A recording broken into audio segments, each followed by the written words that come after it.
You guys getting some sound now? Or did we have any sound before? Give me a thumbs up. Are we getting any sound here?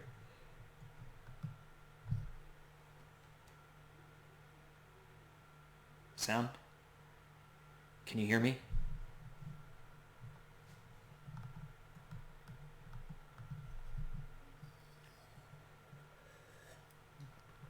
Cool. So I think we have some people watching the stream who are not like maybe actively watching the stream, which is okay. Thank you very much for the thumbs up. Did we have sound before, or are you just now getting sound?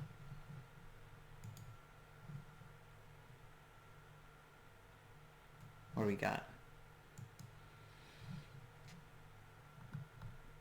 Okay. Well, either way, we will jump back to this, and if you can let me know, like, if there was sound before, that'd be helpful, because I'll jump through the questions I haven't gotten to. Okay, cool, super cool. Thank you very much for the thumbs up and the heads up on that. Okay, so I'll jump back to the questions in a minute. I'll jump back to the questions that we did not get sound on, but that's okay. So I had a couple of questions. I'll just go ahead and summarize them, since apparently the sound didn't work out here. Questions about assignments that aren't available, or inconsistencies in class stuff, just reach on out to me. Across all my classes, I've had some confusion with assignments that should have been available but weren't. That's a problem. Like, it looks like it's fine on my end. It's not fine on your end. If you get in touch with me, I've got a little procedure I can go through to clear that up that the Canvas people help me with. But we want to be able to do that. The sooner you let me know about it, the sooner I can fix it. The next question says, I'm slightly confused as to how the rest of the semester will play out. I'm just curious how many more tests and assignments we will have, because the syllabus seems to be slightly inaccurate. This was an issue, I think, only with my social psychology class, and it's an issue of moving from the fall semester over to the spring semester. The fall semester has an additional week compared to the spring, so I had an additional test. And even though that wasn't part of the plan in the spring, the syllabus still reflected like how many tests the fall semester had. So when in doubt, if you're concerned about that, get in touch with me. A number of students have asked how the final exam is going to relate to your overall grade and your overall score. The way we want to think about this is that, and the number may be different depending on the class that you're in, but if you're in a class, for example, that has 7 regular tests and final exam, that final exam is ultimately worth 2 test scores. So it's like you've got 9 test scores going in, but your lowest 2 of them drop. Functionally, what this lets me do is replace your 2 lowest scores with your final exam, right? Because it counts for twice as much. What this means is that if you're happy with your grade at the end of the semester, you can skip the final. But I always tell students to take it, because if you skip it, you get zeros on it. Those are your lowest grades and they drop. If you take the final and do well, though, it can raise your grade even more. And if something happened with how we calculated your grade and it wasn't accurate, this is to make sure you didn't end up in a bad situation. And if you take the final exam and you have a really hard time with it and it doesn't go as well as you'd like, that's not a big deal, because it'll drop. Okay, so you get caught up. Cool. Next one. Let me see here. For those who are still watching live, can you get any sound? I saw somebody in chat say they can't get it. I think we got sound now, but we can see. Another question on class policy stuff that I've gotten kind of regularly is, will there be any extra credit aside from the points you're getting from asking questions here? There should be an opportunity for 1 additional extra credit that'll show up during finals week that you guys can jump on there. There will be time to do it, and it's not a big deal, just something I want you guys to do anyway. So let's go from like specific class stuff. We'll jump to kind of like some general school questions that I've gotten from students. Our next question asker says, I know a lot of us struggle to stay focused and motivated with all that's happening in the world and with our other classes moving online too. What is your advice for staying focused while studying? Staying focused while studying is a hard thing. It's hard for a lot of students. It's really hard for me. Especially when you're at home, I think one of the things that's really tough is that you don't really feel like you're in a place that's specifically for work, right? I talk about this in my general psychology class a little bit more, but there's a lot of psychological evidence about what's called context-dependent learning effects, that you learn not just what you're studying, but the environment you're in, meaning that if you're tested, you want that to be in the same environment. The reason I bring this up is that it shows the ability that your brain has to kind of unconsciously pay attention to the context around you. That your brain is in different modes depending on where you are. You know that at school, that's like the mode you're in to be able to sit and focus for hours on end. But at home, like that's where you're used to being able to kick back and kind of do whatever you want, to jump from enjoyable thing to enjoyable thing, or from stressful project to stressful project. And a lot of times that context, it literally changes the mode that your brain is in and what it is your brain is ready to do. What that means is that if you are going to be studying and getting work done, you want to be in a context that is conducive to that. I'm recording here. Since we're both working from home, I'm not at the desk I normally would be at, just normally working, but I'm in the room where I would normally work because this is the room that my brain is used to me working in. If I give you like a little bit of a look around here, right, you can see like it's a workspace, right, and I feel lucky to have the kind of space where I can get work done, right? And let me get my camera set back up there again, right, where I can get work done and feel comfortable getting work done. And I know like not everybody has a dedicated workspace like that, but if you can create a workspace, whether it's in your room or at a kitchen table or even outside, like the space where you can sit and focus, that's really important. The other thing that's important is to remember that your context, your setting, isn't just the physical space around you, but also like what your body feels like. So as much as like we hear about like being at home during the quarantine and wearing your cookie pants and just being like kind of a general mess, like we're all in that zone. But when you're going to work, you want to make sure that you put on something that resembles work clothes, spend some time getting ready, take a shower, brush your teeth, do the things you'd normally do before you'd go to school anyway. So you spend somewhere between 15 minutes and an hour getting your brain kind of like in the work zone, and then getting in and doing that. Beyond that, I'd say like be understanding, right? We're all stressed right now. It's a really different situation. Maybe you're used to being able to work for 3 hours at a time and now you're down to 20 minutes. If that's what it takes, like go with that 20 minutes, take a little break, go outside. In addition to all the distractions, we've got a lot of stress, so making sure to spend time doing some of the things we've talked about before, like going outside and exercising and eating right to lower your stress level, like that's really key. One of the things that's important too is it's really easy to end up doing like my favorite dude, Jason Isbell, says, live inside your telephone. Like there's a lot of stress in our phones when it comes to news and social media and stuff. So making sure that you limit that when you're going to be trying to work, like that's a hard thing to do, but it's well worth it. Our next question, kind of generally about school, says, what recommendations do you have for those who are demotivated towards anything related to school at this time? That's a similar sort. It's involved in this whole ecosystem of motivation and performance, right? Like we feel motivated to do things that are enjoyable. We feel motivated to do things that we feel like we're succeeding at. And right now it can be hard to feel like that stuff. So one of the biggest things I would say is when it comes to especially individual classes, is to get in touch with your instructors and talk to them about what's going on. They're the ones who can help ease some of that burden that might be getting in the way of your feeling motivated, right? And if you think like maybe you're feeling demotivated because normally you'd be doing better or normally you'd be feeling more comfortable, this can help you feel more comfortable and feel more motivated and feel more accomplished. At the same time, making sure to take frequent breaks, connect your schoolwork with other stuff that you might enjoy, like say you want to be playing Animal Crossing, New Horizons, like every physical moment of your life.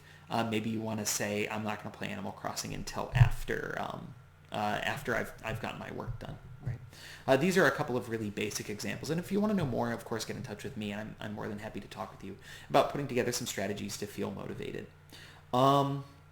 Before we move on to some additional class-specific questions, I wanted to touch base about something that's really important. There isn't a specific question about this, but it's something that is important for this class, and I'll be posting some announcements about. There are a number of things that the college is doing to try to make this time a little bit more manageable. I mean, we're not going to get to normal, but to get things a little bit more manageable and handleable and normal for everybody here.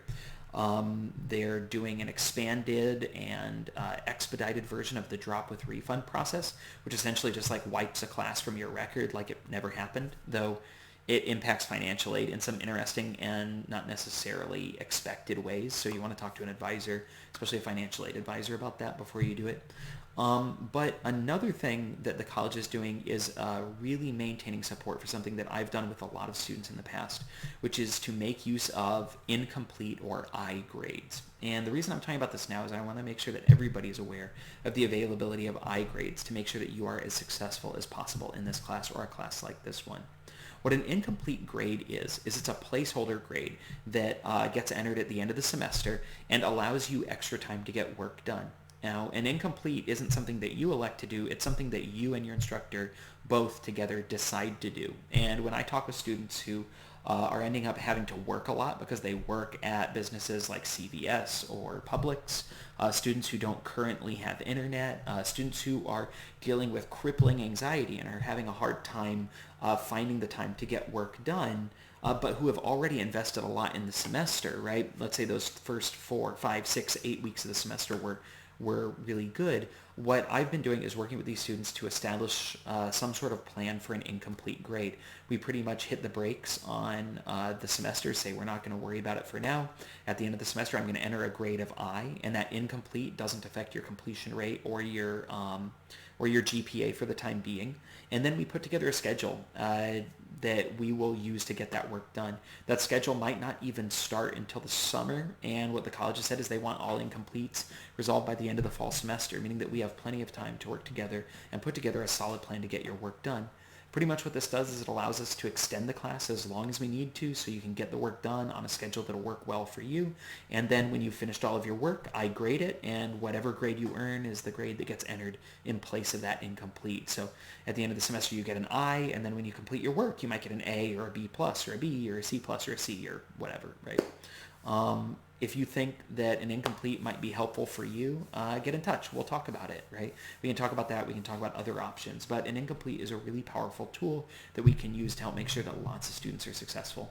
Also, don't feel like you have to be limited to talking to me about this. Talking to any instructor about your options, including incompletes, is a really helpful thing to do. So jumping back to some class-specific questions here, I got a number of questions from my developmental psychology class this time around.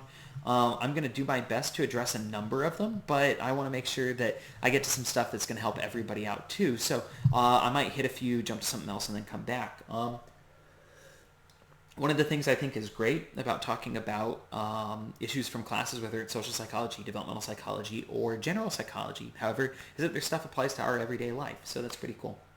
Our first question says, the reading said that older adults have a hard time learning meaningless information. Is that why some adults decide not to go back to college? Could this also be a reason for them to quit their jobs because millennials are changing the way the business has run since the adult has worked there? One of the things that makes developmental psychology tremendously difficult is that it's really hard to get rid of confounding variables. A confounding variable is an unaccounted for element that messes up your results. It's really easy to talk about the differences, for example, between previous generations, like boomers, and millennials, right? Younger generations.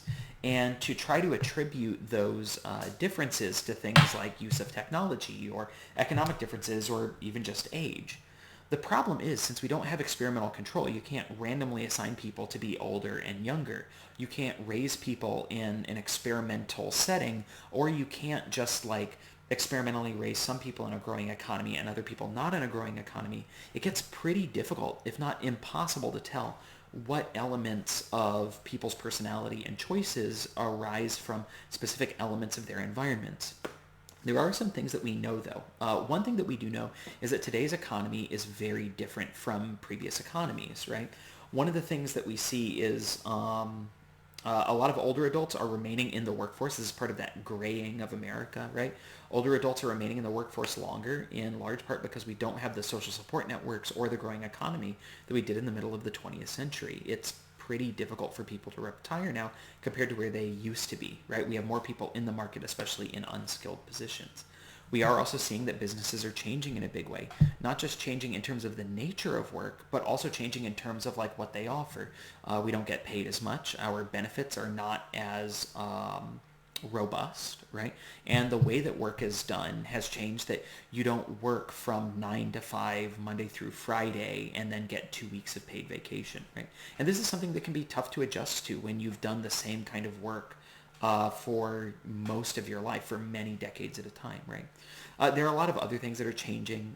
People aren't remaining in jobs for 35 years and then retiring. Again, it's not that millennials are more distractible than boomers were. It's that businesses don't really give us maybe the kinds of incentives that we would have had before, rather than, for example, having a pension, which was kind of a guaranteed retirement. Your pension plus Social Security would be a pretty comfortable guaranteed retirement.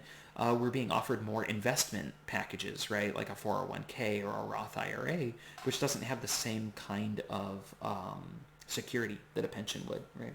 And so these sorts of options make it more difficult, plus the fact that we have to put more of our prime years into things like schooling and training before we ever even make it into the workforce, right? So there's a lot of stuff that changes here, but one of the things we want to be careful of is connecting what we are seeing in old age with aging itself, and saying like, well, clearly older adults have a harder time with memory because their brains are slowing down, because there are lots of other issues. One of the things we know is that older adults have a harder time with distractibility.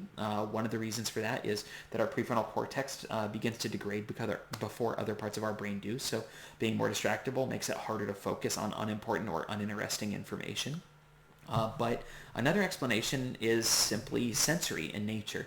When your vision isn't as good, and especially when your hearing is not as good, it's harder to screen out the stuff that is unimportant because it becomes overwhelming.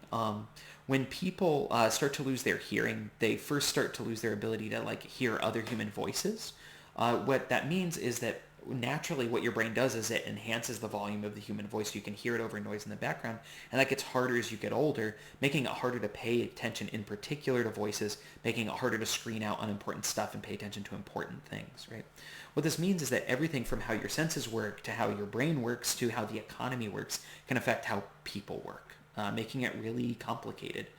I think the lesson we can take away from this stuff is that whoever comes to you, whether it's in person or in a TED Talk or on a television show, with some simple sounding explanation about why things are the way they are, it's important to be really skeptical, because the world isn't simple and our explanations really shouldn't be either.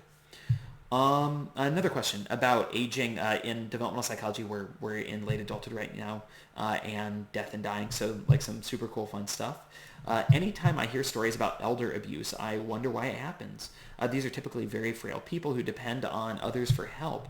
Is there something behind why people feel inclined to abuse the elderly? What is that abuse driven by?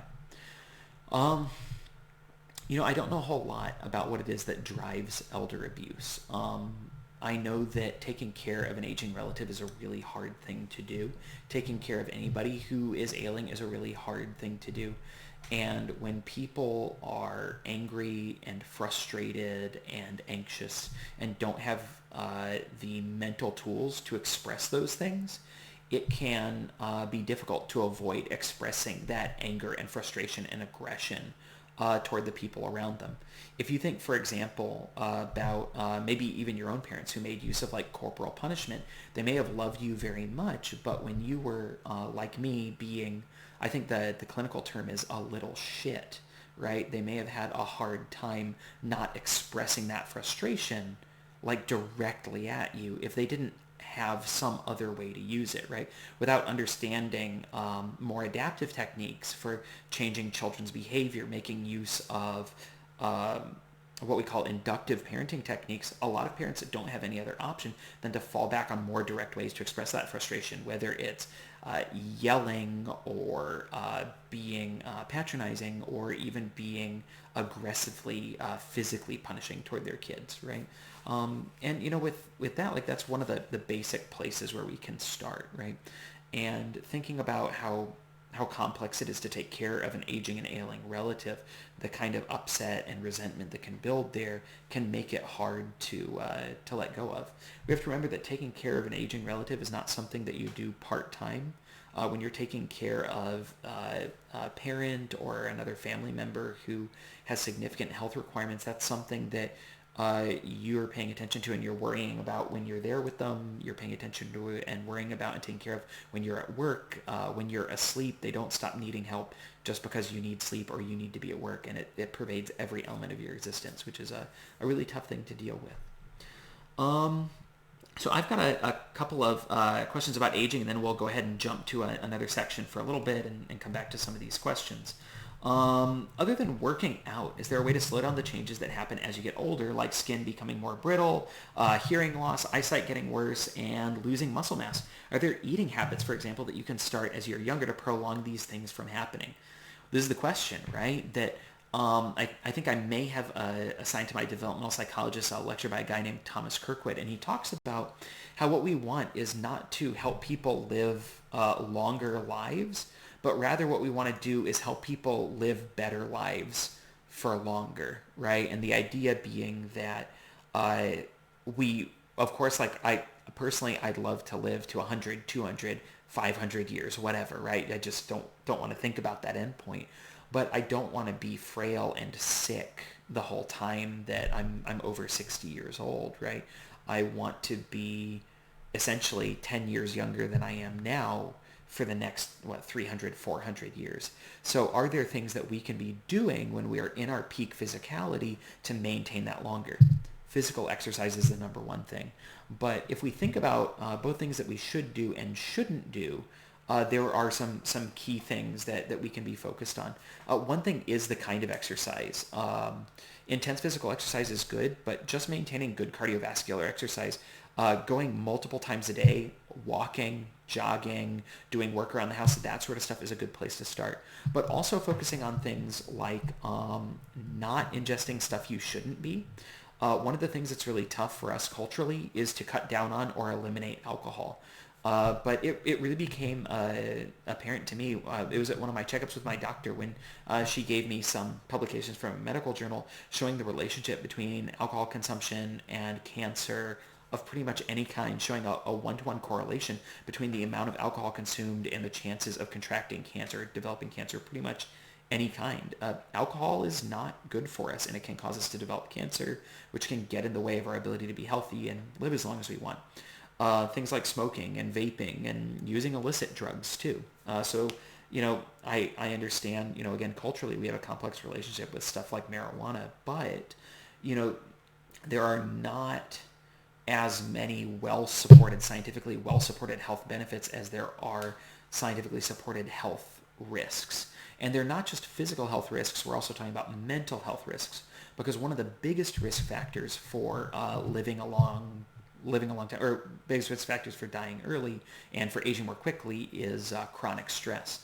The more stressed we are, the harder time we have being healthy and living a long time.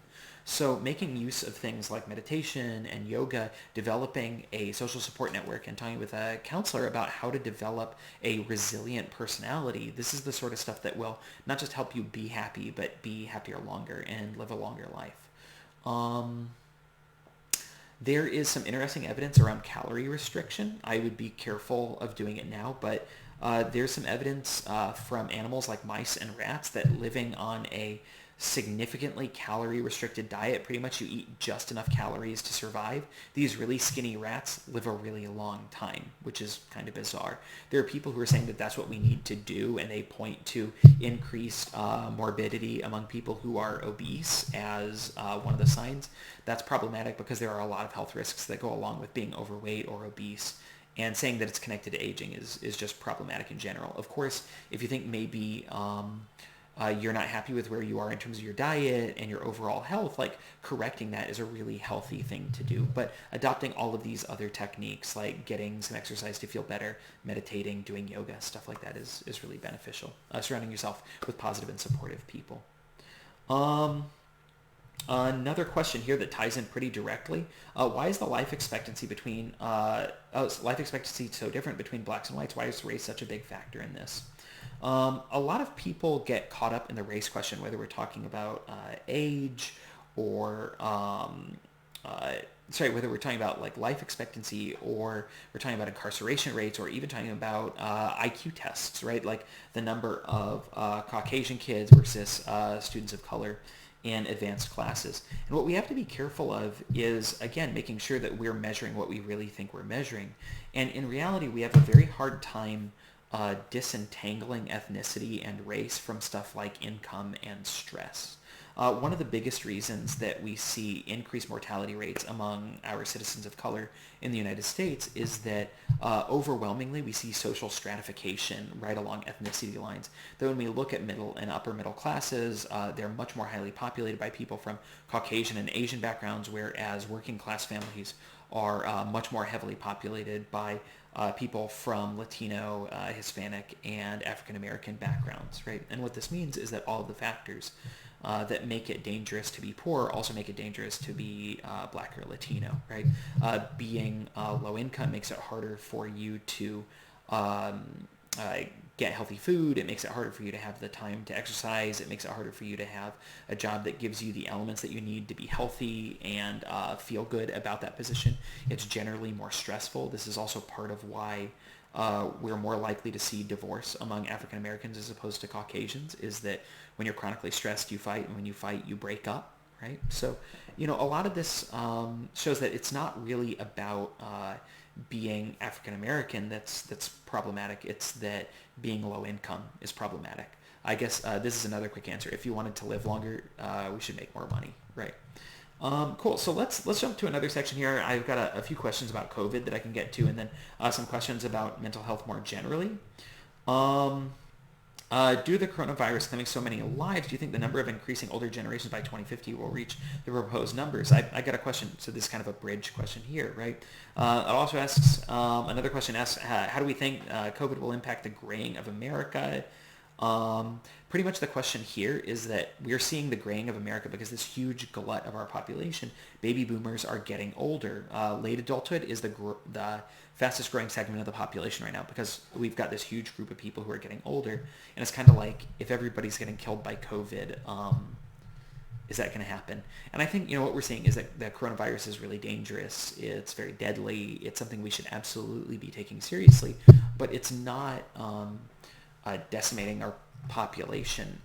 And I shouldn't use the term decimate because that means to remove strictly 1/10 of the population, but it's not hitting enough of our population to affect those numbers. What it is doing, however, is putting a tremendous burden on our healthcare system, something that we were already kind of bracing for with the graying of America. Right now, if you're looking for some job security, healthcare is where it's at.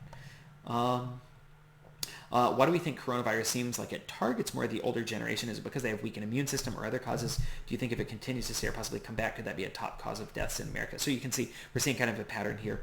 COVID does seem to impact people in late adulthood because of weakened immune system. As we get older, very early on in life, in infancy and later on in life, your immune system doesn't operate as effectively, and when it does operate, the side effects of that immune system are more problematic, making it more dangerous, and that's exactly why we're worried about this for older adults.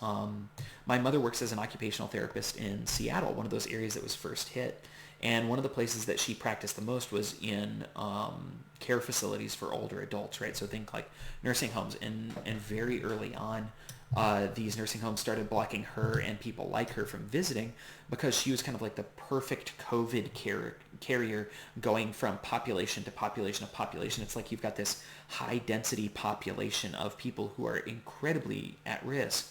And, they've got their own care staff that go from patient to patient to patient to patient and working in these very intimate settings. And then you have people like my mother who would be like pollinators moving from location to location to location. So very early, Seattle and Washington generally worked much more aggressively than a state like Florida did, shutting that stuff down, just saying like absolutely nobody in or out. This is really tough socially and psychologically for the patients, but the idea is that if we didn't make this tough decision, it would be really risky for their health overall. So I'm going to round out my COVID questions here really quickly. I've just got a few more. Do I think survivors of COVID-19 will develop immunities? Yep, that's how this works. If you get it, you'll walk away with immunity to this. One of the things that we're not clear about yet is whether COVID will mutate the way that the flu does. So having an immunity to this year's COVID, will that give you immunity to next year's COVID, right? And beyond that, we have now exhausted my knowledge of immunology. Based on what the CDC is saying about the virus, how much longer would I expect the pandemic to last? I don't know. I think there are a couple of things to keep in mind. Whether you're talking about me or my supervisor or the president of the college or even the president of the United States, I think one thing that has become eminently clear is that nobody really knows what's going on. I think one of the best things that we can do, though, is rather than listening to opinion pieces or politicians or people who are like Chicken Little, right? Like looking at the end of the world, or people who desperately want to reopen our economies. What we want to do is look at the people who are epidemiologists and immunologists and seem to know how these things work. This thing seems to follow a pattern. It seems to work the way that epidemiology predicts. And so we want to look at these experts. And even though I don't know what the answer is there, I think that's what we really want to look at. So when in doubt, look at articles that seem to be quoting people who are experts in their fields, not people who have vested interests in things working in a particular way, right? I think when we take social psychology, we talk more about how spin and bias works, and we always want to be on the lookout for that stuff. This question here says, our next one is the last in the COVID set. Hey, Professor Keith, how are you maintaining healthy, active relationships through this pandemic? I am really grateful, as much as I said to be careful about it, I am really grateful for my phone here. I already, because my mother and brother live in Seattle, that's where my closest family is, I already used video chatting a lot, and it's made it really easy to stay in contact with people in ways that we haven't before, whether we're talking on Duo or FaceTime, or I try not to Zoom because that just reminds me of work, doing that stuff, or even playing video games together, right? Like having these little things that you can do with other people can be really helpful. I'd really strongly recommend that if you're not already, to make use of Netflix has a feature where you can watch shows with people that you know. Before that stuff was a thing, I used to conference call or like talk on speakerphone or video chat with my wife, who was at the time my girlfriend, and we'd watch TV at the same time when we were in a long distance. But finding ways to connect at all, and then just have expectations about the limitations of that, right? Like somebody you'd normally hang out with for 3 hours, maybe it's hard to hold your phone for that, but if you can text, if you can chat, if you can call and talk for a little bit, like just having a chance to touch base like that is really helpful. I'd also say, like, if you can get connected with positive and supportive communities, there are a ton popping up all over the place. Think about whatever kind of hobbies you enjoy, whether it's could be guitar or video games or TV shows that you like. It could be exercise or gardening. There are a lot of content creators making some cool stuff to help people feel less isolated and more connected. In particular, there's a podcast group. They're called the McElroy family, who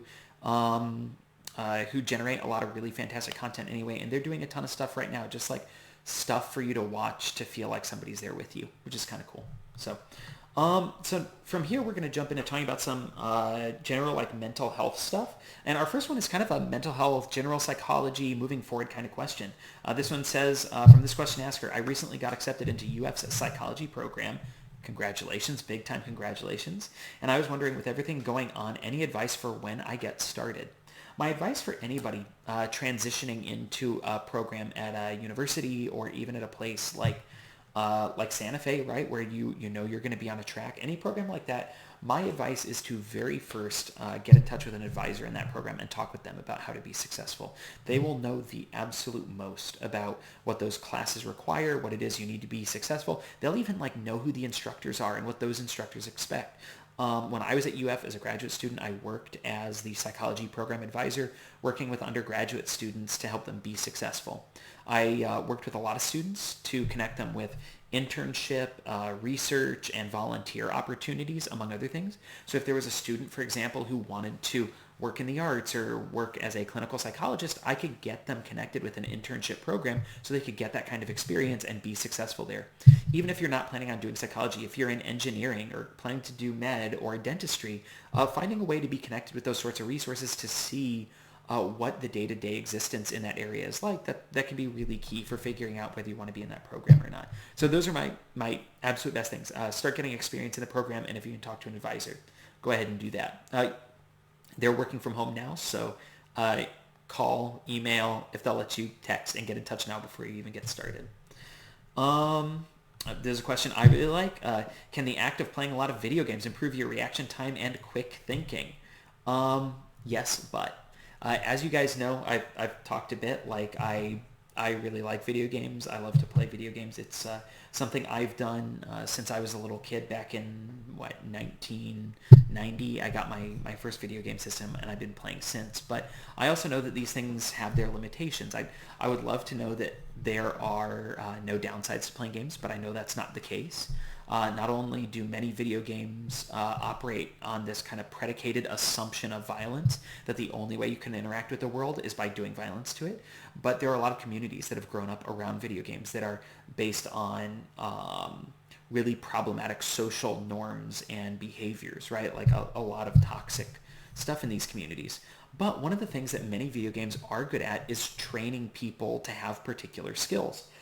Video games can absolutely improve your thinking. They can improve your reaction time and problem-solving ability if that's what those games are training you for. Different games will train different things. If you're playing a game that requires a lot of quick thinking and reaction time, or specific kind of puzzle solving, like visual puzzles, like Tetris, for example, that's what you'll get better at. If, on the other hand, you're playing a video game, like I recently got for super cheap on sale a game called Rocksmith, which lets me play my guitar, kind of like, it's like Guitar Hero, but you use an actual guitar. It's going to train a totally different set of skills, like guitar skills. But especially right now, if you have something like video games as an outlet that you can then also develop some sort of ability or skill, that's fantastic. But you don't have to do video games. Now's a great time to pick up any sort of creative or artistic pursuit. I think when you're stuck in one place, it's a really great time to try visual arts. If all you have is your computer or a pen or pencil, getting into writing is really excellent. I'm a very bad writer, but now is a great opportunity to practice some of that stuff. And having a creative outlet is cool.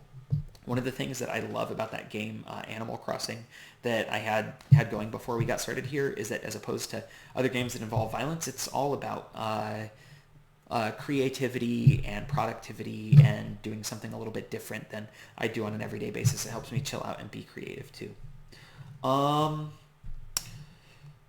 This next question about psychology generally. What kind of clinical work do social psychologists do? Do you, as in me, see clients as well as teach? So there are a lot of different areas of psychology that you can study in, that you can work in. Social psychologists do not tend to meet with clients because social psychology doesn't put you on a track to treat mental illness or work as a counselor, even though you could theoretically be a counselor who has a social psychology background also. But this doesn't mean that social psychologists don't work outside of academia. For example, Santa Fe works extensively with a researcher, a social psychologist named Omid Fatui, and he works as a consultant to help us understand the biases that are inherent in our system and what it is we can do to better support our students. A lot of the stuff we do at Santa Fe is as a result of social psychology research that demonstrates what are effective practices to make students successful and things that we might do accidentally that make students less successful. One of my favorite places to see social psychology in action, I think one of the things I would, in a dream setup, love to do is social psychologists who work with reality TV programs. We just wrapped up all of the normal episodes, not the reunion, of Love is Blind. If you've not been watching Love is Blind, oh, it's such a good show. It's really good. If you enjoy, Bachelor, Bachelorette, Bachelor in Paradise, jump into Love is Blind. It's a real treat. And one of the things that I love about it is watching this show and trying to figure out why it is they set it up the way they did, what they recorded, what they didn't record, what they threw out and why, and what the show manipulated about the setting to get the behaviors that they got out of the participants. And I mean, that's social psychology right there. So social psychologists may not leverage their stuff to work with individual patients, but that doesn't mean that they don't practice at all. Now, my training, I have social psychology training in my background, but specifically, I was trained with a neuroscience background, and it was a strictly science background. So really, my training, apart from as an educator, my training is to do scientific research as opposed to working with patients or clients.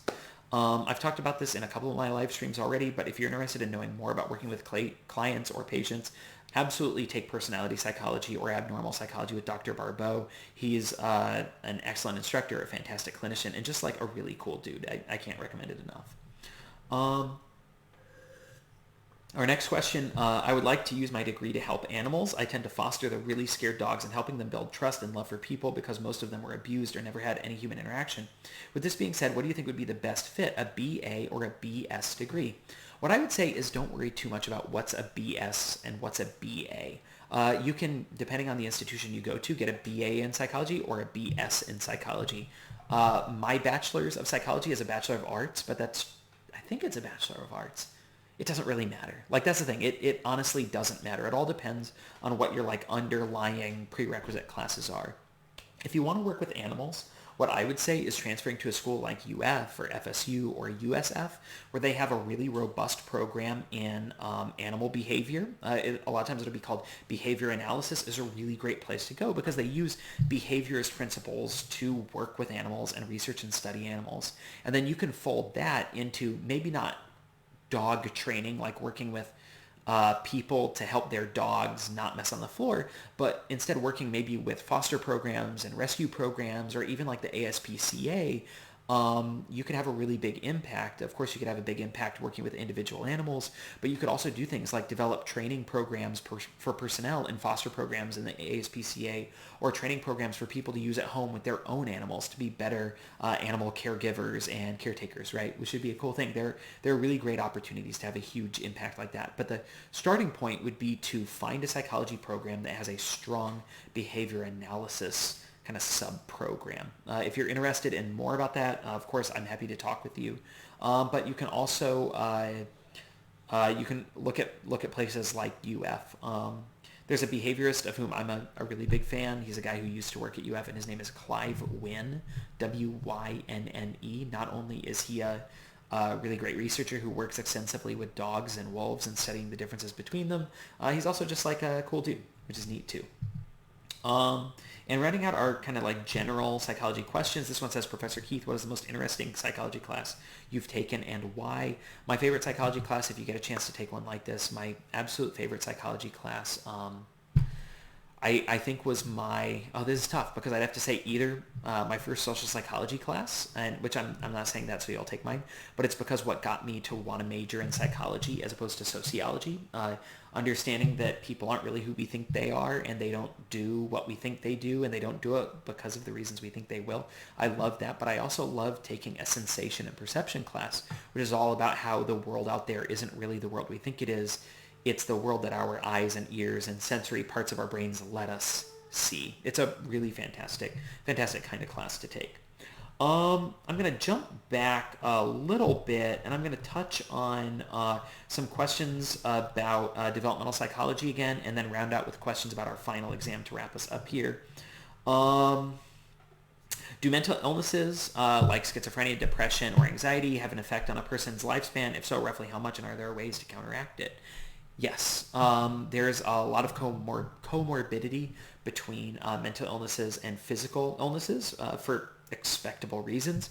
If you're anxious and depressed, being in a state of anxiety and depression can take a toll on your life, just because being anxious makes you age faster, for example, but also because you don't eat particularly well, you don't exercise, you don't take care of yourself the way you might when you're feeling well. Plus, a lot of times we cope with these things in not particularly helpful ways, like overeating or undereating or drinking or smoking. The number one thing you can do if you're trying to cope with stress or depression or anything else is to talk to a psychologist or a counselor, somebody who is licensed in mental health. Of course, talking to somebody like a community leader or a pastor can be helpful because having a supportive social network is a really key element of strong mental health. But talking to a licensed mental health counselor or a psychologist, like this is somebody who's going to say, where are you now? This is what better looks like, and this is how we get you from where you are now to permanently feeling better in the space of like 4 to 8 weeks. And that's absolutely the best thing that you can do. Our next question, why do we think the age of depression, I think this means why the rate of depression has been increasing in children as young as 12 years old. Do we think it's more of a parenting problem, or could it be more of a social issue? This ties in, of course, with age and depression, but also like age and ADHD. There are big concerns that we overdiagnose people in general, but especially children, because for a couple of reasons. For one, it's possible that some of the symptoms that we use to diagnose kids are totally normal things. That if a kid has a hard time sitting still and focusing, we call that attention deficit hyperactivity disorder. Or if a kid is aggressive and frustrated, we might call that depression. And maybe these are just like normal things. In that case, that's not necessarily a bad thing, because if you don't go the medication route and you instead go the therapy route, therapy is mostly going to involve teaching a kid how to focus better and control themselves, or how to express their emotions better and feel better. And there's pretty much no kid on the planet who wouldn't benefit from that kind of an intervention. On the flip side, though, there's always this possibility that we are seeing these things as a side effect of something else going on, right? Like maybe we're seeing increasing rates of depression in childhood because this is how kids cope with the stress of growing up in lower middle class or lower income families, and we see a burgeoning lower class and a shrinking middle class as our economy seems to increase this like rate or this income differential, right? Like there's a bigger gap between people who have money and people who don't, for example. Or maybe we're seeing increasing rates of ADD and ADHD as our schools are increasingly focusing on things like extended time sitting in class, reducing rates of stuff like recess and PE in favor of STEM classes and standardized testing, right?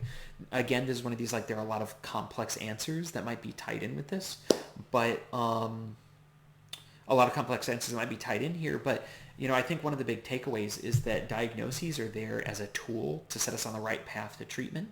And if that treatment is psychotherapy as opposed to pharmacological, there pretty much won't be any downside, especially if you make use of a therapist who makes use of behavioral, cognitive behavioral, or integrative psychotherapy, which is, again, all focused on what is the outcome going to be like, not causing damage, right?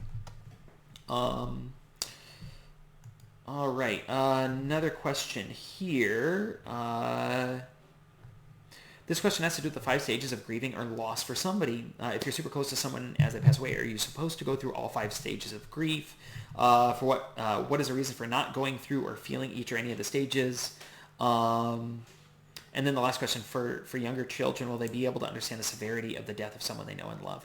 So the first 2 have to do with these 5 stages of grief. And one of the things that's problematic is that there are, whether we're talking about a model like, this is the Kubler-Ross model of grief that involves these like 5 stages that you're supposed to go through, or a number of other ideas like Sigmund Freud's ideas, there are a lot of psychological models out there that were never put to the test. That in fact there's a lot of evidence that things don't work this way and don't have to work this way and in fact shouldn't work this way, but they enter our public consciousness and kind of never go away.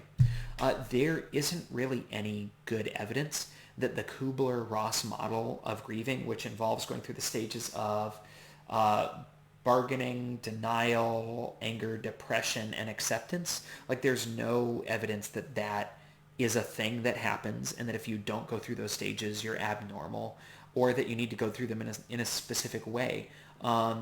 Everybody's different, and the kind of culture we come from informs the way that we think about grief and loss. When I say culture, there are different cultures on the planet that all look at passing in different ways, but even time changes how we look at these things.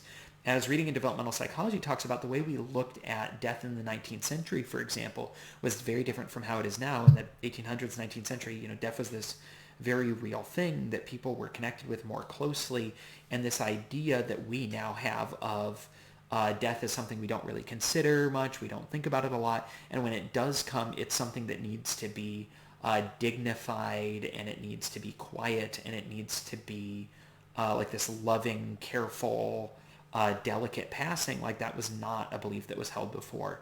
And so in a lot of ways, when we say like, death can be shocking because it's not those things, like that's a result of the culture we live in and the way that we look at grief, right? And the way that we look at death. Many young children don't really understand death. They don't, there's a lot you don't understand when you're very young. You don't understand, for example, before the age of 4 or 5, you don't understand that knocking a glass off a table will cause a mess to happen, right? Like that kind of before and after doesn't make sense.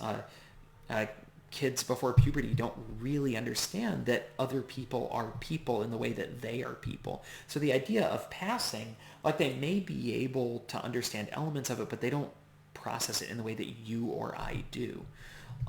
It's important to be upfront and transparent and clear with kids in the same way that you should be about stuff like reproduction and sex, right? Like when a kid asks where they came from, it may make you uncomfortable to say that they came from mommy's tummy, right? But it's the truth and it's honest. And being upfront about some elements of this can help them feel like they can trust their parents to be clear with them, right? And if a pet or a family member passes away, being able to be upfront and say they died and they're in heaven now, right? Like that's okay. And looking at it as a normal thing, a natural thing, and maybe even a positive thing might not be bad. But among other things, if they understand what's happening, they'll understand why you are impacted in the way that you are, right? They'll understand why mom or dad or brother or sister or cousin or uncle or aunt is really upset, right? That you lost somebody close to you and you miss them really badly. A last question about mourning and grief here. All cultures have different religions or beliefs that influence what we perceive the afterlife as being like. Do these ideas help cope with the idea of death and eventually dying, or is it just as scary for everyone, even those who say they aren't scared because of what they believe? Our beliefs are really powerful things, and psychologists, anthropologists, sociologists explore a lot of why we have the beliefs about the afterlife that we do. I don't think I have any big like big explanation for why we maintain these beliefs, but I think it's true that having an understanding of the afterlife gives us comfort, right? For a lot of people, the idea that you might not be here and then you're just done and gone, like that's more terrifying than any sort of afterlife where you might miss your family members, even if it's a big abstract afterlife, like if we take from analytical psychology, right, and Carl Jung's idea that you join the collective unconscious, right, this big abstract idea, like that is less scary than you die and your brain stops working and you are gone and you weren't, like there's nothing special about you and you're just gone. Like that is truly terrifying for a lot of people. In social psychology, we talk about terror management theory and about how reminding people of their mortality in times like these, that, there will come a time when not only you are dead, but everybody you've ever known is dead, everybody you ever cared about is dead, and everything you ever cared about will be gone from the face of this planet. And not only will you be gone and the people you know are gone, but everything you liked and cared about and thought was important, nobody will even remember. Like that fills us with a kind of terror that changes the way that we think, that we are more likely to donate money to patriotic and religious causes, that we think about our kids and our grandparents, we become more socially and culturally and politically conservative, wanting to protect ourselves and the people around us, right? And so the idea that we might maintain beliefs that help make that easier to process, like that's not out of the question. So last question about the finals, right? How is the final going to work? If your the final is going to be like your other tests. If your tests have been multiple choice, the final exam will also be multiple choice. If your tests have involved matching or fill in the blank or essay, the final is probably going to include that. Your final will be longer than a normal test. I think it's about twice as long. You get about twice as long to take it because it's going to cover everything in the class. Students have asked like what the format will be. I think I talked about that for a second here. Will the content come equally from all sections? I'm going to do my best to pull from all sections, but you can expect as a result that those questions will be much broader. Will there be a study guide? Probably not. In past semesters, I've had the time to put together a study guide, but man, we're all trying to scrape by here. One of the things I will try to do is maybe do a little bit of an exam review where kind of Q&A style like this. You can ask questions either ahead of time or in the chat, and I'll answer them. And answer questions about what could be on the exam. But generally speaking, your best guidelines for the final exam are to look at previous tests before and not just the material I've asked about, but how I've asked about it. You want to not just know material, but understand it. You want to know what it means, and you want to be able to connect ideas together, know where they come from, and know why they mean what they mean. And if you want to know more about what I mean by that, feel free to ask about it in the Q&A for this next coming live stream Q&A, which will be scheduled for this coming Friday at 10:30. I really appreciate you guys sticking with it and letting me know that there was no sound up here at the top. If you have any questions for me about this class, about an incomplete, about the drop with refund, or even the SU option, feel free to send me a message in Canvas or to my email. I'm always happy to talk during my office hours, or you can hit me up on my mobile at 352-327-8259. Can't guarantee I'll be able to pick up the phone right then or text you back. Sometimes I'm elbow deep in baby poop, so I'll get back to you as soon as I can on that stuff. And I think that's pretty much it. I guess I'll be getting some tests up and ready to go for those of you who have them. And between now and next Friday, I promise I won't spend every waking minute playing and thinking about Animal Crossing. If you have any questions for me, reach on out and I'll be more than happy to help out. I'm your Professor Ryan Keith, and this is still General Social or Developmental Psychology. Stay cool. I'll talk to you guys later. Bye-bye.